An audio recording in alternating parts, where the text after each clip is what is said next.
我们都知道，印度的种姓制度说是废除了，实际上这个制度早就已经深深地刻在了印度人的骨子里。高种姓就是天生高贵，低种姓世世代代都是贱种，从出生开始呢就没有尊严可言，也没有任何改变自己命运的机会。印度低种姓的日子过得究竟有多惨？今天秋哥就带大家来了解了解。印度位于南亚次大陆，国土面积约为298万平方公里，人口约14.2亿人。印度对我国呢总是有种迷之执着，总想着赶超我国。事实证明呢，就没几件事是他能做到的。外部不行，内部更是一片糜烂。一个种姓制度将所有人分成了4个等级，分别是婆罗门、刹帝利、吠舍和首陀罗。种姓越低的人就地位越低下。当然，一个印度人哪怕是首陀罗，至少还是个人，因为在他之下还有个连人都称不上的达利特。在印度呢，达利特被称之为不可接触之人，是贱民。别说触碰说话了，哪怕是只踩到了别人的影子，也会招来一顿殴打。所以在过去，达利特总是要敲击东西发出声音来吸引别人的注意，告诉所有人自己是贱民，要回避的赶快回避。从种姓制度诞生以来，已经在印度延续了上千年，几乎每时每刻那些低种姓的人都要不停地遭受来自高种姓的压迫。直到1947年，印度独立并立下了宪法，宣布正式废除种姓制度。虽然从法律层面上来看呢，种姓确实是被废除了，然而事实却是印度全国各地依旧还存在着大量的达利特，而他们的社会地位和过去没什么区别。印度究竟是不是个文明国家？你说不是吧，他玩的又是民主选举；要说是吧，他又在那儿跟你讲种姓制度。而印度低种姓的人可不算好过，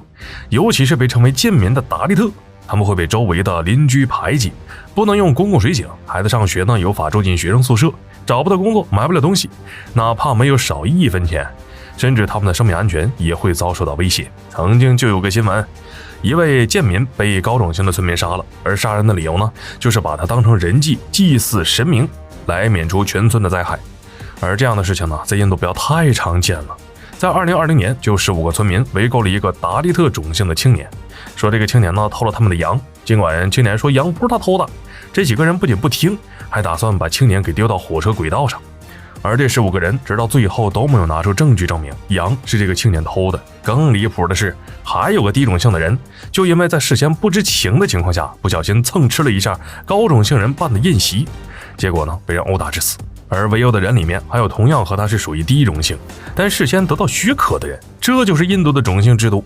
高种姓永远是人上人，低种姓永远是贱民，甚至因为太低贱了，哪怕都是印度人，在印度也得不到应有的尊重，不仅会遭到整个国家整个社会的排斥，就连同为低种姓的人也会来补上2脚。所以哪怕印度的法律规定不允许歧视贱民，印度的高种姓呢也不会和他们接触，因为这会让他们自己难以在社会立足。有时候上层人士过得有多潇洒，底层贱民过得就有多悲惨。人的369等在印度可谓是体现的淋漓尽致。在我们的认知里，哪怕出身不好，但只要努力学习就能改变命运，而这在印度几乎是不可能出现的。